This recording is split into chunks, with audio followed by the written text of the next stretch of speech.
आपली माणसं या यूट्यूब चॅनलमध्ये आणि शेतकरी मित्र म्हणून आपल्याला एक माहिती जाणून घ्यायची आहे. आपण आहोत छत्रपती संभाजीनगर तालुक्यातील लाडसांगी गाव आणि त्या लाडसांगीच्या बाजूला असलेलं शेलूद गाव. शेलूद येथील एक शेतकरी आहे, त्यांनी एक बायोगॅसचा प्रकल्प राबवलेला आहे आणि आपण त्यांना जाणून घेऊ नेमकं आपण काय त्यांनी केलेलं आहे. नमस्कार काका. नमस्कार. आपलं नाव काय? वसंतराव बळवंतराव चौधरी. आपण शेती करता करता हा एक प्रकल्प राबवलेला, नेमकं याला काय म्हणतात?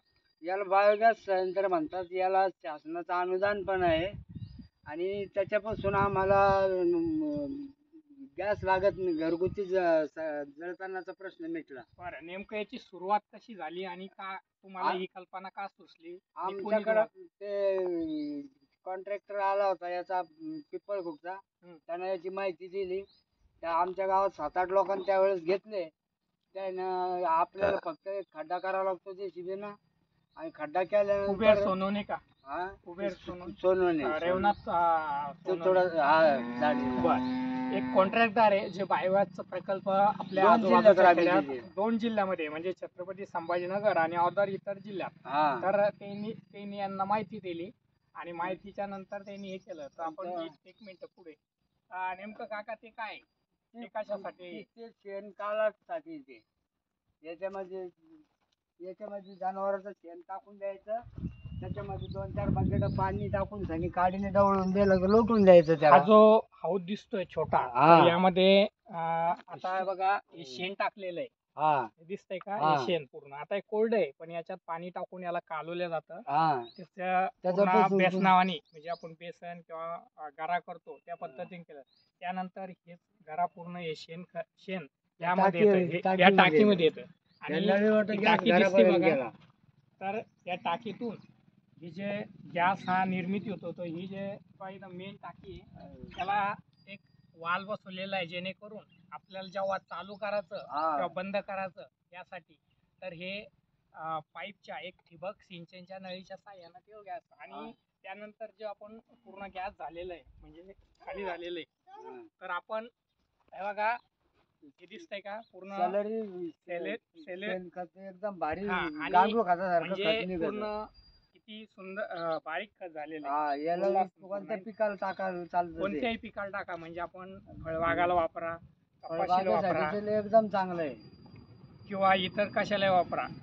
बाबा किती वर्ष झाले याला करून? याला करून सण्याचं 7 वर्ष झाले बा.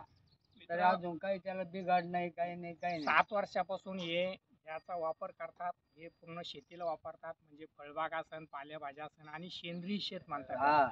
सेंद्रिय खत म्हणजे यांच्याकडे बघा जनावर आहे, पूर्ण जनावरांचं जेवढं खत निघतं ते पूर्ण गोळा करतात. रोज सकाळी तुम्ही किती वाजता टाकता? तरी सकाळी टाकतो आम्ही, समजा सकाळी 7 वाजता टाकून देतो.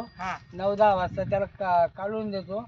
दिवसभर गॅस त्याच्यात बनेल राहतो. बरं, महिन्याकाठी एक गॅस होतो की आमच्याकडे एक सिलेंडर आहे याला जोडीदार. तर ते जवळपास 7-8 महिने पुरतं. ते याचा संपला समजा जास्त, कधी मेंबर वाढले, पाहुणे रावळे आले, पाहुणे आल्यानंतर मग जर कमी पडायला लागलं त्याचा वापर करतो. तर मित्रांनो, चूल पेटाचं काम विशेष बंद आहे. आता बाबांनी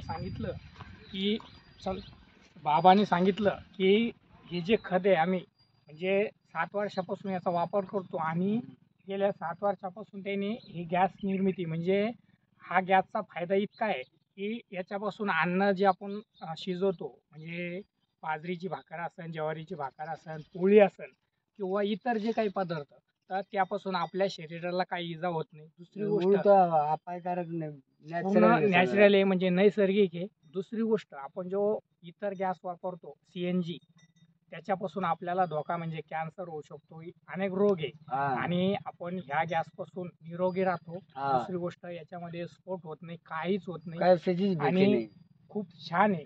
तर मी तर म्हणन सगळ्या शेतकऱ्याने आपल्या शेतामध्ये, जे स्थलांतरित शेतकरी म्हणजे शेतात गाव सोडून शेतात राहतात आणि आपल्याकडे जर्सी गाय असेल किंवा जनावर असेल, जे काही असेल त्याचा योग्य वापर करून आपण 3 जनावरांमध्ये गॅस चालतो बा. 3 जनावरांचं दिवसभराचं जे खत आहे आणि रात्रीचं म्हणजे 24 तासाचं खत एकत्र करून ते टाकलं जातं. तर आपण ह्या नलिकेद्वारे पूर्ण गॅस त्या ठिकाणी घरामध्ये नेलेलं आहे आणि याचं पूर्णपणे कंपोस्ट म्हणजे चांगलं खत, दर्जेदार खत, कंपोस्ट खत तयार होतं.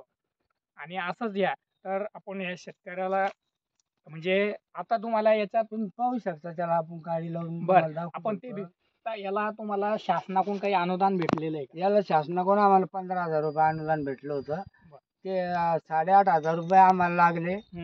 500 इटा लागल्या, हम्म, 7-8 गोण्या सिमेंट लागलं हम्म. आणि अर्धी ट्राली वाळून अर्धी ट्राली खडी लागली. तर मित्रांनो याला तितके वाळू, खडी, 8,000-8,500 रुपये आणि आम्हाला खर्च आला सिमेंट फक्त. इत्यादी खर्च आणि 8.5 खर्च 1,000 रुपयाला खर्च लागला.